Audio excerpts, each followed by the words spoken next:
I'd just like to start off by congratulating you all at getting at this stage in this process, because I know that forces haven't put you through lightly to this stage.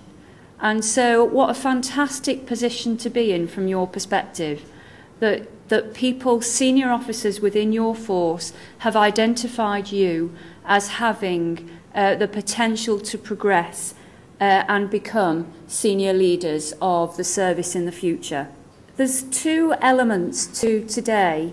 The first one is about selection and assessment to the scheme, which I know some of you are quite anxious about. I'd just like to reassure you that the assessment process has been widely consulted on, and it's been developed and tested by your peers, by your senior managers, and it meets the highest levels of validation.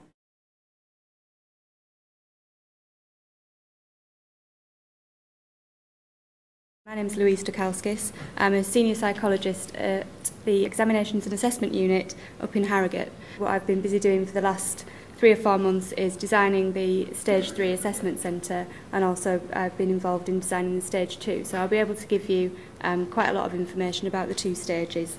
So the way that Stage 2, the National SIFT, will work is that we'll be inviting you to regional centres, and I think these are London, Brighton, Harrogate, and I think we have one in Belfast now as well. The sessions will be run by trained test administrators who will give you full instructions on how to complete the tests and make sure that you understand the procedure fully before you start. There'll be 4 ability tests during the day, and the 4 are listed there. The way it will work is that you'll complete the first 2, and then you'll be given a break of about half an hour, and then you'll complete the other 2. So the ability tests, the RANRA is a numerical reasoning test. It tests your ability to reason with numbers. So there are a couple of different types of questions in there, and it's not necessary to use a calculator for it, so calculators are not allowed. The Watson-Glaser critical thinking test is a verbal reasoning test, and again there are a number of different types of questions assessing your ability to reason with verbal material and comprehension, that kind of thing. The Ravens, it's actually the Ravens Advanced Progressive Matrices, is what we refer to as a non-verbal ability test. So you may have seen tests of this type before, where you're actually given a series of patterns or puzzles that don't contain any verbal information. And then the final one is slightly different in that it's a situational judgment test, a test of your managerial decision making.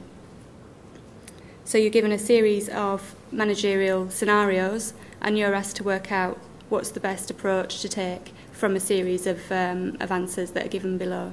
Because you're doing 4 different tests covering different areas, we'll be able to give you feedback on your relative strengths and areas of potential development. Those successful at this stage will be of at least average or above average ability. It says above average there, but what we're looking for is at least average performance. The priority areas we came up with for HPDS are as follows. So these were the areas of policing that we took to our critical scenario interviews, and we asked people for examples that were around those areas. Now, of course, as I've just said, we've taken the exercise scenarios out of a policing context, but this is just for your information, so you can see the types of things we were focusing on.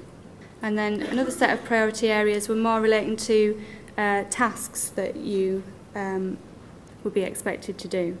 And again, you should recognise these as areas that are part of the superintendent role profile. So again, I don't think there will be any surprises for you there. So the assessment centre exercises. I'll talk you through what each of these are, but again, you will get information about these in your candidate information packs. So there's a written exercise which lasts for 1.5 hours. You're given a series of papers to read, and then you use the papers to write a report addressing the issues you're faced with. Then there's the group exercise, which is the candidate group, where you sit around a table with 4 or 5 other candidates from your group, and you're given some papers to prepare. You get half an hour to prepare independently, and then you have a discussion with the rest of the group for 45 minutes. The interactive exercise is a meeting between you as the candidate and two other people who are role actors. The 32 minutes time breaks down as 20 minutes for preparation and then 12 minutes for the actual meeting. Then the oral briefing, you're given half an hour to prepare a fiction from some papers that you've been given relating to a fictional scenario, and then you have to go and do a 10-minute briefing to two assessors, followed by 10 minutes of questions from the assessors. Okay, and then the interview is a fairly straightforward competency-based interview, looking at both past experience and how you might deal with certain issues in the future.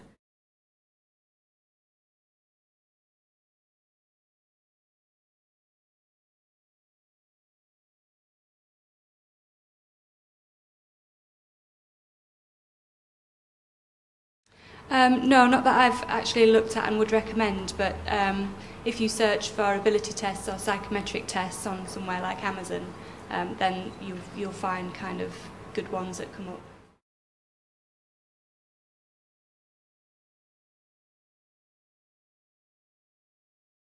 Examples of the actual exercises. Yeah. Deliberately left out, partially because these are the only ones we've designed, so we haven't got any past papers or anything like that that we can show you. If we were to show you any exercises, it would be the ones we're actually using, and we obviously can't do that. So yes, I mean, in future years it'll be something that we consider to maybe produce some practice papers or example papers.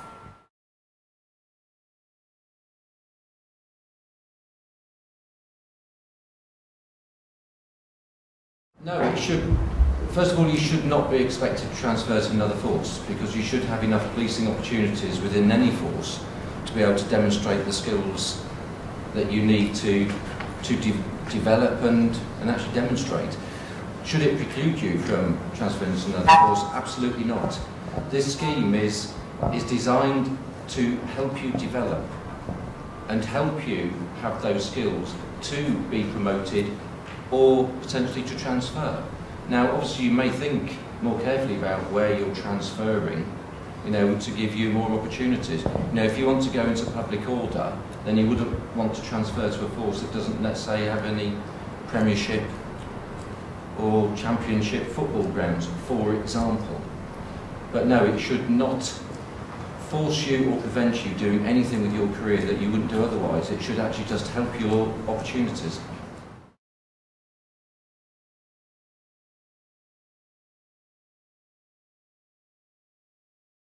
No, the reason we try to take the exercises out of the policing context is to try and provide a level playing field, so people are all approaching the exercises from the same footing, so no. Thank you very much.